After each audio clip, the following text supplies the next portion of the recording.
El presidente de la Suprema Corte de Justicia, el doctor Jorge Chediak, está con nosotros. ¿Cómo le va, doctor? Buenas tardes. Buenas tardes, como siempre un placer estar con ustedes. Muchas gracias por haber venido.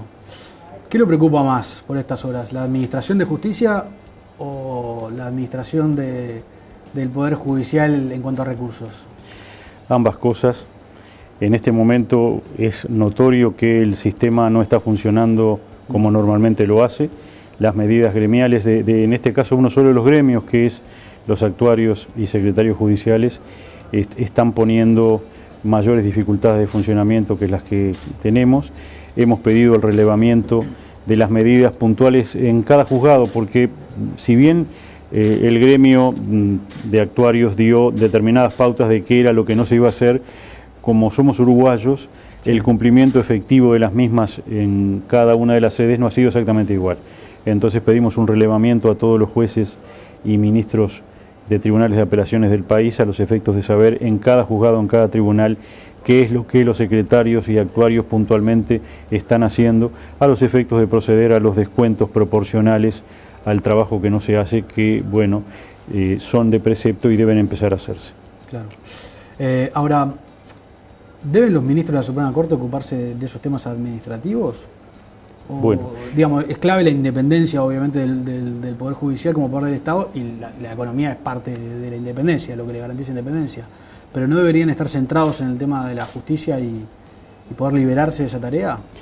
El sistema de justicia es bastante más complejo de lo que el ciudadano puede creer. Sí. Por supuesto, los 5 ministros de la Corte no decidimos la diaria del Poder Judicial. Tenemos un director general de los servicios administrativos, que es un gerente general, sí, 2 vicegerentes generales, una contadora y una licenciada en informática, y 16 directores de división, que son los que administran la diaria del Poder Judicial.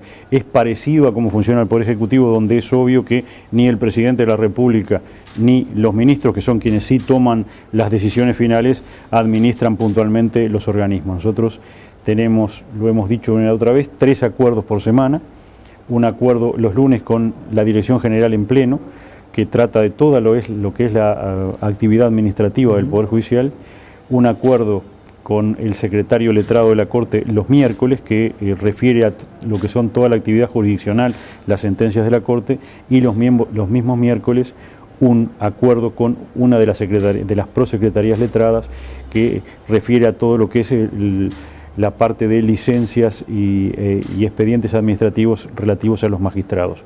Y un acuerdo complementario los jueves para todo aquello que haya surgido en la semana y que no hayamos podido tratar los otros días. Pero bueno, está todo muy bien gerenciado, muy bien administrado, y es creo que la única corte del continente que no tiene atraso. La Suprema Corte de Justicia del Uruguay no tiene, hace años sí lo tenía, hoy no tiene ningún atraso, está dictando todas sus sentencias, tanto de casación como de inconstitucionalidad, en el plazo de 6 o 7 meses, así que todo el mecanismo está muy bien aceitado. Claro. ¿Cómo le fue en la reunión con el presidente de la República la semana pasada? En lo institucional muy bien, creo que la cara hablaba por sí misma. Era distinta de la cara que teníamos los 5 ministros cuando el año pasado salimos de la torre ejecutiva de la reunión con el presidente Mujica y el ministro de Economía, pero bueno, simplemente un cambio en el relacionamiento institucional, volver a lo que es el relacionamiento tradicional de los poderes, que es un relacionamiento de colaboración mutua, de respeto institucional absoluto, que es lo que ha prestigiado además a esta democracia uruguaya, que es una de las 25 democracias plenas que en el mundo, donde hay casi 200 países, existen un acotado grupo de democracias plenas que todos debemos cuidar y preservar y trabajar para mejorarla. Y bueno, lo otro que es la resolución de problemas puntuales es la primera reunión que tenemos con el presidente, el señor presidente, el doctor Tabaré Vázquez, estando ya en funciones. La anterior simplemente era un candidato a la presidencia. Usted recuerda que nos reunimos con todos los candidatos a la presidencia a los efectos de hacer el planteo de los temas. Retomamos el planteo de los temas, que son múltiples, no es solo el conflicto salarial, es el problema de la instrumentación del Código del Proceso Penal. Estaba en ese momento, pero bueno, ya está avanzado la prórroga de la entrada en vigencia del Código Aduanero, que iba a entrar en vigencia ya esta semana, y los 3 organismos, la aduana, la Fiscalía de Corte y nosotros, nos pusimos de acuerdo para solicitar a través del Ministerio de Economía y Finanzas una prórroga por lo menos 6 meses y probablemente hasta fin de año de su entrada en vigencia, dado que un avance muy importante en la protección de los derechos de todos nosotros, como que es el Poder Judicial se encargue de todo lo jurisdiccional aduanero, no como ahora que estaba dividido, las cosas más importantes sí la tenía el Poder Judicial, pero lo que son las pequeñas incautaciones, los pequeños contrabandos, las diferencias, eso lo estaban haciendo las receptorías de aduana a partir de la entrada en vigencia del nuevo código. Los 17.000 expedientes que están en las receptorías de aduana pasan al Poder Judicial y en torno de 5.000 expedientes adicionales más por año. Para eso necesitamos una prórroga para poder capacitar a los jueces, sobre todo en el interior, y a los operadores en la materia aduanera, y que este paso a un sistema más garantista también en materia aduanera no lleve a una paralización de los trámites. Ahora, doctor, permítame volver para atrás. Usted hizo un subrayado sobre la reunión con el doctor Vázquez, que notoriamente tiene una implicancia respecto de lo que fue el relacionamiento con el gobierno anterior. ¿Cómo evalúa ahora la relación con el gobierno de José Mujica? Una situación muy curiosa porque lo hemos señalado, el relacionamiento personal e incluso de todos los ministros a nivel personal con el presidente Mujica fue bueno. Lo que es notorio es que, sobre todo en la última parte de su mandato, se deterioró bastante el relacionamiento institucional, lo cual no es bueno para nadie, ¿no? Hemos señalado, no es bueno para el sistema, porque cuando surgen problemas entre los poderes del Estado no se beneficia a ninguno, sino que todo el sistema termina en un circuito de pérdida-pérdida, ¿no? Perdemos todos y en realidad se desprestigia la institucionalidad democrática que debemos todos cuidar. Entonces, ¿usted cree que eso se concretó? Simplemente, ¿ese desprestigio? No, yo creo que no, no lo reflejan así las encuestas. El Poder Judicial del Uruguay sigue siendo, luego del Poder Judicial de Canadá, el que está percibido a nivel internacional como el de mayor confianza y mayor independencia. Ser en todo el continente, desde Alaska a Tierra de Fuego, el segundo, para el Poder Judicial del Uruguay es un orgullo. Va acompañado también de que el Uruguay ranquea muy bien entre las democracias, como habíamos señalado. Pero bueno, hay que cuidar esa situación, ese lugar de privilegio que el Poder Judicial del Uruguay tiene y que el Uruguay como democracia tiene, la tenemos que cuidar todos. ¿Y cree que eso no se cuidó?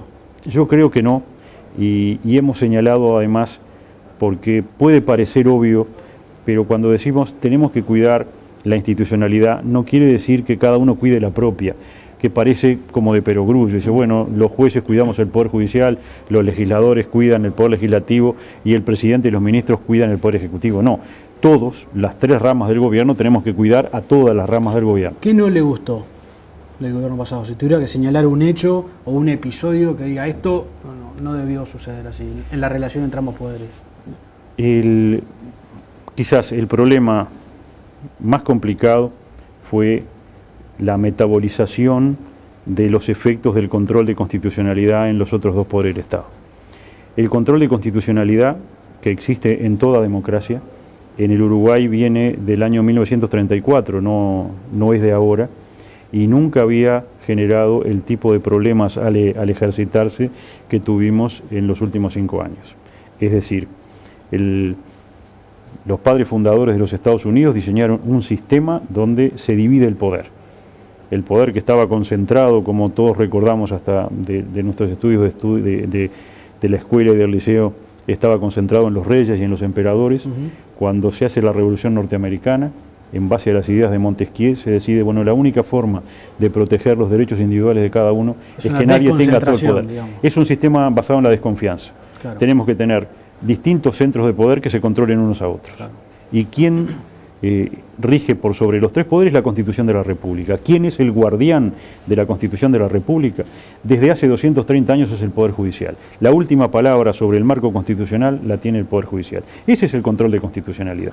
Es el control sobre todo de la actividad parlamentaria, de quienes dictan las leyes, el poder sin duda el más representativo, pero que tiene que tener también, como cualquier poder democrático, sus límites, y el Tribunal Constitucional, la Suprema Corte de Justicia, es el que pone los límites últimos. Y eso es como funciona, y está bien que funcione así. Entonces, cuando se empezó a señalar que de alguna manera ese control constitucional ponía palos en la rueda, es una manera de simplemente describir el rol. El control constitucional es un freno y este sistema técnicamente es un sistema de frenos y controles. Los poderes nos frenamos y nos controlamos mutuamente y la Corte frena y controla sobre todo al Poder Legislativo. Eso nunca había generado respuestas destempladas de parte de los poderes controlados. Y sin embargo, bueno, es notorio que en este periodo anterior sí las hubieron, y es atípico para el Uruguay, porque por eso decimos, llevamos muchísimos años de control constitucional y no tenía estas repercusiones mediáticas que tuvieron ahora. Eso iba a preguntar, ¿fueron declaraciones mediáticas con efectismo político o hubo presiones de otro tipo sobre el poder? No, pero el problema es que simplemente esas declaraciones ya generan una sensación de rispidez. Pero no hubo presiones de otro tipo. Presiones, el problema es, bueno, ¿qué es presión? También las apariciones públicas en determinado sentido pueden ser interpretadas como presiones. Es notorio que el doctor Ricardo Pérez Manrique ha hecho algún tipo de alusión al señor ministro del Interior, el ministro Bonomi, en ese sentido. Hay determinado tipo de manifestaciones que, aunque no se pretendan que sean presiones, sí son interpretadas o pueden ser interpretadas de parte del público, que es el que presencia todo el juego democrático, como presiones sobre el funcionamiento de un poder. ¿Ustedes sintieron que en algún momento el expresidente Mujica les tiraba a la gente en contra, digamos, les tiraba el poder político que tiene un presidente en contra? A nivel personal, sí, pero bueno, es simplemente una sensación que yo he tenido y bueno, celebro que volvamos a los carriles normales del relacionamiento, porque además es bueno reiterarlo, pese a que es notorio y ustedes que son quienes están en los medios de comunicación lo tienen muy presente. La Suprema Corte de Justicia jamás ha efectuado declaraciones agresivas respecto de los otros dos poderes del Estado, porque nuestra propia posición institucional nos hace muy conscientes de la institucionalidad, valga la redundancia. Y paso un poco a aclarar. Los jueces en el Uruguay somos de carrera vitalicia. Nosotros vemos pasar los gobiernos. Nuestra visión es de largo plazo. Yo ingresé, y creo que es la misma situación de los otros ministros de la Corte, cuando tenía 25 años. Voy a cumplir seguramente 40 años cuando me retire, o 42 años en el Poder Judicial. Es verdad que ingresé porque es lo que había como juez de paz en Juan Lacase durante el gobierno de facto, pero estuve en dos gobiernos de facto. Ingresé cuando el presidente de la República de facto era el doctor Aparicio Méndez, sobreviví cuando el general Álvarez era presidente de la República, estuve en las dos presidencias del doctor Julio María Sanguinetti, la del doctor Luis Alberto Lacalle Herrera, la del doctor Jorge Valle, la presidencia de José Mujica, la primera presidencia del doctor Tabaré Vázquez, y aparentemente, si la biología acompaña, estaré casi hasta el final de la segunda presidencia del doctor Tabaré Vázquez. Entonces eso da a los jueces una visión institucional de largo plazo, un compromiso con la institucionalidad, con la democracia y con las leyes de largo plazo. Entonces tratamos de cuidar eso. ¿Lo hablaron con Mujica esto? No hubo oportunidad. Las reuniones que tuvimos con el presidente Mujica fueron sobre todo por el problema puntual de las diferencias salariales, como es notorio, y en la última reunión que tuvo a bien invitarnos a la estancia de Anchorena, los planteos, y la Corte lo difundió tal como fueron sobre todo de no perder la oportunidad en la legislatura que terminó el 15 de febrero de aprobar los dos códigos, el Código del Proceso Penal y el Código Penal. Pero no, y bueno, ahí obtuvimos el 50% de la aspiración, se aprobó uno y el otro se trancó por observaciones que un número importante de organizaciones no gubernamentales con visión de género hicieron a determinados artículos del Código Penal. Pero no ingresaron en estos temas. No, de común acuerdo no ingresamos en la estancia de Anchorena porque bueno, la idea fue que fuera distendido y no tratar temas tampoco que tuvieran rapidez. Informales. No, en conversaciones informales tampoco. ¿Y a Vázquez le trasladaron esta preocupación en la primera reunión? Le trasladamos la preocupación, ya se la habíamos planteado a todos los candidatos antes de las elecciones de octubre del año pasado y retomamos la agenda, ya le digo, con varios temas, algunos de ellos hemos hablado, tenemos algún déficit en gasto de funcionamiento este mismo año y ya se había hecho incluso el anterior ministro de Economía, al economista Vergara, el pedido de refuerzo de rubros. tenemos un problema presupuestal, es decir, hubo un planteo presupuestal importante que hizo el Poder Judicial hace 5 años, que no fue recibido por el Poder Ejecutivo ni por el Poder Legislativo, lo cual nos generó un déficit en una cantidad de proyectos que teníamos, que bueno, que aspiramos a que podamos retomar. Fueron años, para decirlo gráficamente, de vacas flacas, fueron 5 años de vacas flacas para el Poder Judicial, pese a que la situación del país venía con viento a favor. Y bueno, los planteos presupuestales postergados de distintos sectores de funcionarios, la aspiración de la Corte a tener centros de mediación que impidan que se llegue a los litigios judiciales en todos los departamentos de la República sigue vigente. Habíamos pedido los centros correspondientes para todo el país hace 5 años y se nos dio la mitad. Hay 10 departamentos del interior que todavía no hemos podido instalar los centros de mediación. ¿Todas esas necesidades presupuestales van a ser contempladas? No lo sabemos. Nosotros planteamos las necesidades. Plantean el problema. Planteamos el problema, planteamos la aspiración a caminar en el sentido de colaborar para que los temas puedan solucionarse. En ese sentido, también planteamos establecer un cronograma de implementación progresiva del nuevo Código del Proceso Penal. Sí. ¿Usted cree que se va a llegar con los plazos que están fijados? Desde la comisión... 2017, ¿no? Es 1 de enero del 2017. Desde la comisión redactora, que tuvimos el honor de integrar, por unanimidad teníamos la percepción de que había que transitar 11 miembros de la comisión hacia una implementación progresiva. Por una razón económica que sigue vigente, el código es muy caro, las reformas procesales penales son caras, lo han sido en la veintena de países que ya la implementaron, pero además de esa veintena, 18 lo hicieron progresivamente. ¿Para qué? Para contrastar el funcionamiento de este Código Penal, que todavía es teórico, con la realidad. Es decir, hemos dicho, nosotros mismos hemos señalado, hay que aumentar el número de jueces, aumentar el número de fiscales, aumentar el número de defensores, aumentar en definitiva el número de sedes penales y de fiscalías.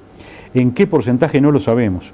Hacemos estimaciones teóricas de que hay que duplicar, pero no sabemos hasta que lo pongamos en práctica si van a sobrar, si van a faltar, si serán necesarios recursos adicionales. La idea de ponerlo en funcionamiento en una región es que esa región sirva para contrastar con la realidad y que la realidad nos diga si el código funciona bien, si necesita más operadores, si necesita menos operadores y si es más eficiente, como nosotros aspiramos, que el sistema actual.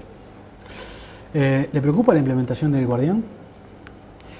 Si se hace dentro de los marcos constitucionales y legales, no.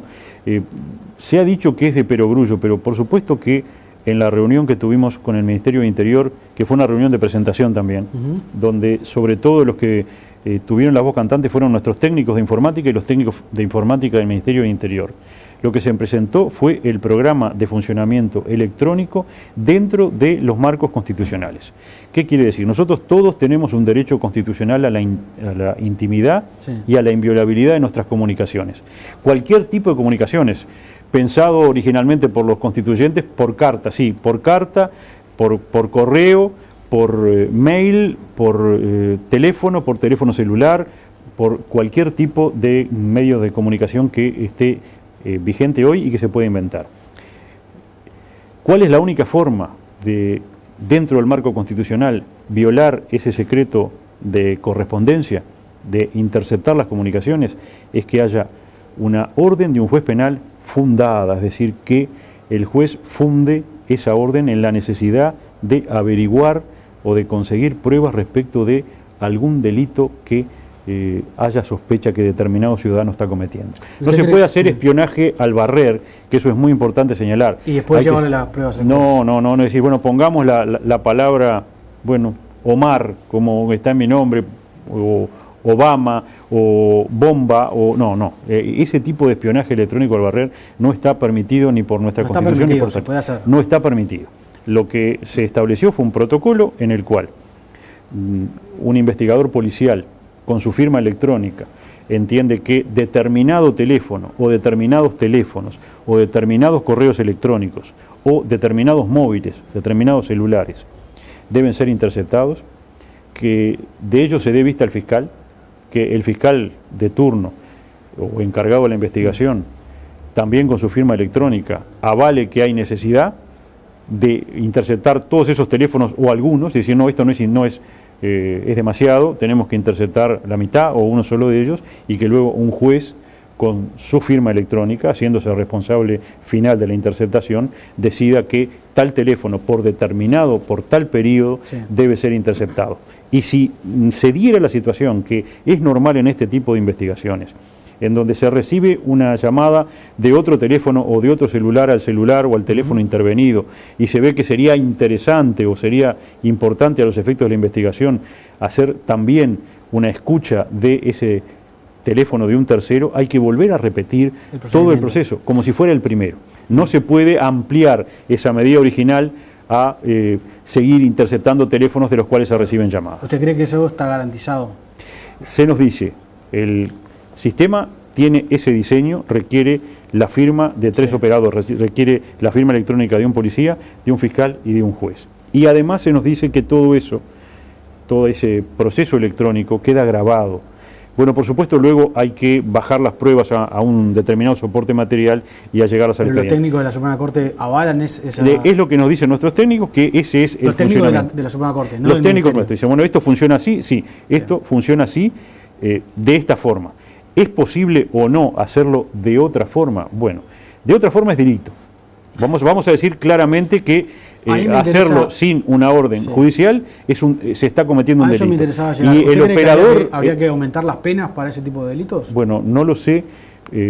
Me gustaría ver este sistema en funcionamiento, pero sí aclarar que la interceptación final no la hace el sistema directo, la hace el operador de los servicios. Y el operador de los servicios, me imagino, y estoy seguro, tienen absolutamente claro que si no reciben una orden judicial y hacen una interceptación, también están cometiendo un delito. Entonces, decimos, bueno, dentro del marco constitucional y legal, este es el funcionamiento del guardián.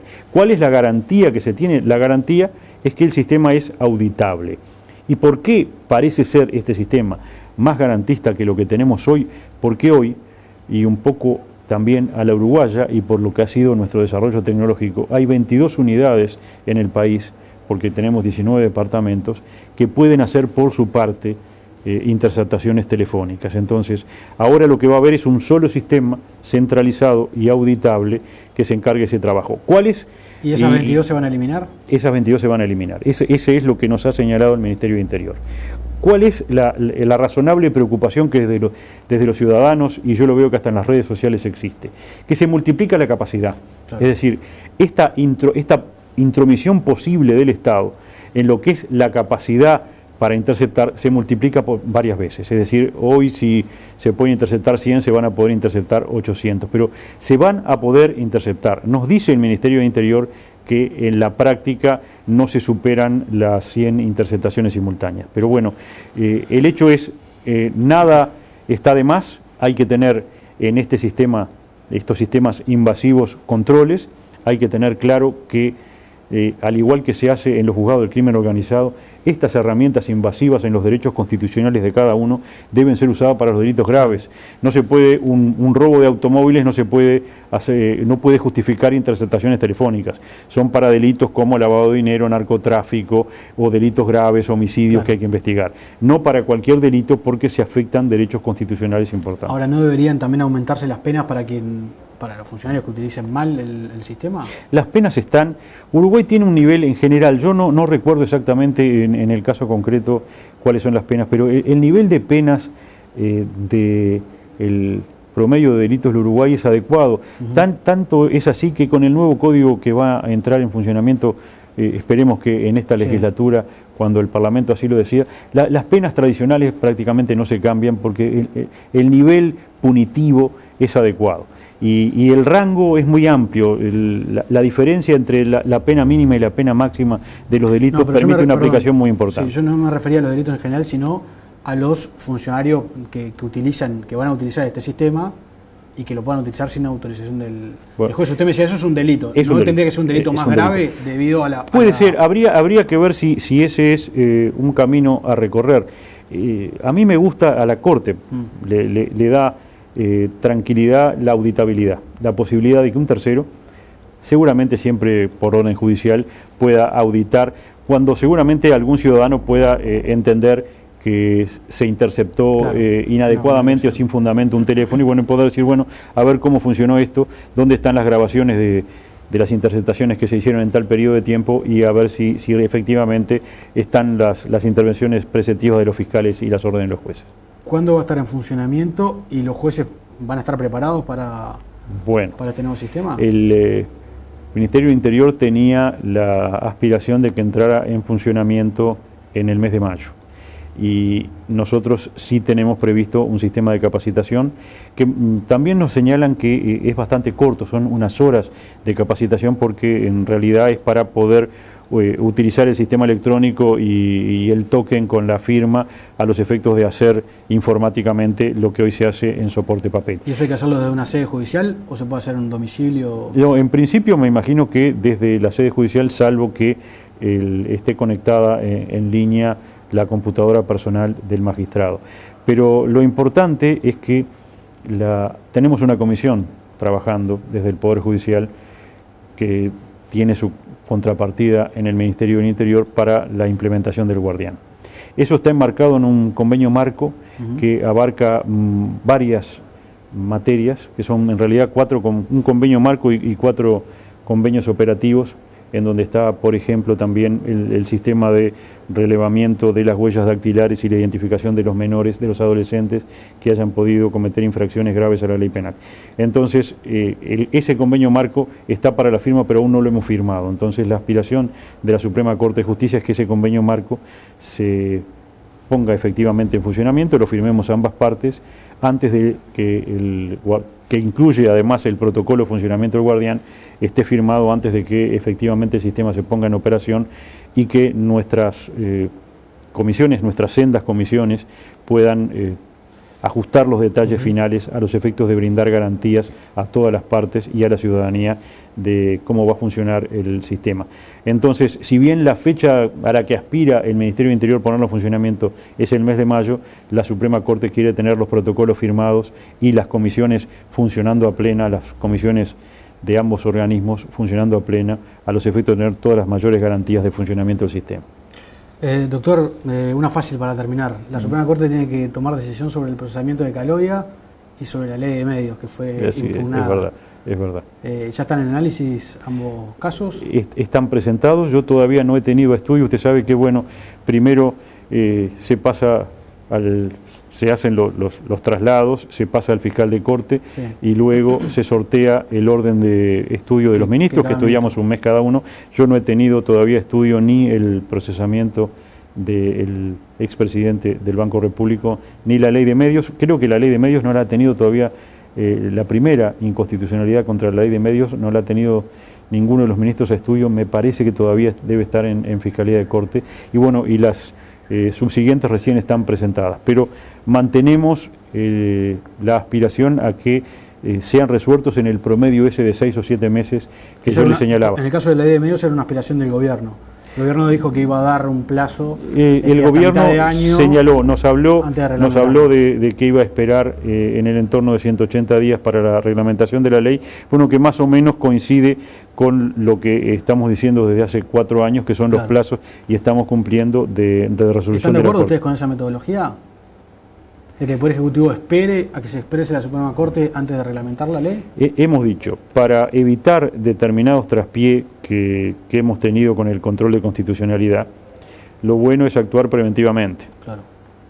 Si bien no hay un control previo de constitucionalidad, como sí lo hay en Francia, en donde los proyectos, antes de ser aprobados, se remiten al Tribunal Constitucional, sí, para que el Tribunal Constitucional le haga las observaciones que correspondan y modificarlos, la Suprema Corte de Justicia del Uruguay, cuando ha sido consultada, ha concurrido a las distintas comisiones de Constitución y Código de ambas cámaras a los efectos de dar su opinión sobre los proyectos. Sí. Y también lo han hecho gratuitamente, eso es bueno señalarlo. Los grandes especialistas del Uruguay colaboran con los poderes del Estado, en el caso con el Poder Legislativo, en forma honoraria, como un aporte a la democracia. Entonces, lo que hemos señalado, a esos especialistas, que en todos los casos donde la Suprema Corte de Justicia ha declarado la inconstitucionalidad, habían ya alertado que había problemas constitucionales, en los artículos además que terminaron siendo declarados inconstitucionales, hay que hacerles caso, no hay que dejar esas opiniones en saco roto, y es importante hacer un análisis adecuado de las leyes antes de aprobarlas. Y bueno, tuvimos un periodo de una actividad legislativa muy importante en donde determinadas leyes en un número atípico para lo que es la tradición uruguaya fueron declaradas inconstitucionales una detrás de otra, y bueno, eso no es bueno. El Poder Legislativo, lo hemos celebrado, acaba de editar un manual de buenas prácticas de redacción de las leyes. Era un problema ese, ¿no? Es un problema. La redacción de las leyes es un problema técnico. Claro, y eso está bien para la democracia. La Constitución permite que cualquiera de nosotros, tenga título universitario o no, sea elegido para el Parlamento de la República, tanto como senador, claro, como diputado. Por detrás de la intención política, técnicamente además de, aparte de esa situación de que no es necesario ser abogado, contador o escribano para ser legislador, sí es muy importante para la labor legislativa es que haya muchos abogados y muchos especialistas con título universitario asesorando a los parlamentarios, porque más allá de la voluntad política, como usted señalaba, la redacción de leyes es un problema técnico, claro, y las leyes tienen que estar bien redactadas, tienen que reflejar adecuadamente la intención política, tienen que ser analizadas con gran detenimiento, sobre todo porque no se está legislando en el vacío. Uruguay, con lo pequeño que es, tiene 18.000 leyes, 18.000 leyes, la mayoría de las cuales están vigentes. Entonces, todo lo que se legisla termina teniendo y pudiendo entrar en contradicción con leyes que ya están vigentes. Entonces, es un tema que no se puede hacer deprisa, que debe ser, hay que consultar a todas las cátedras que en el tema estén especializadas, a todos los operadores, y ser muy cuidadoso en la redacción de las leyes. Creo que en ese camino se va a transitar. Doctor, le agradezco mucho por haber venido. El agradecido soy yo. Muchas gracias.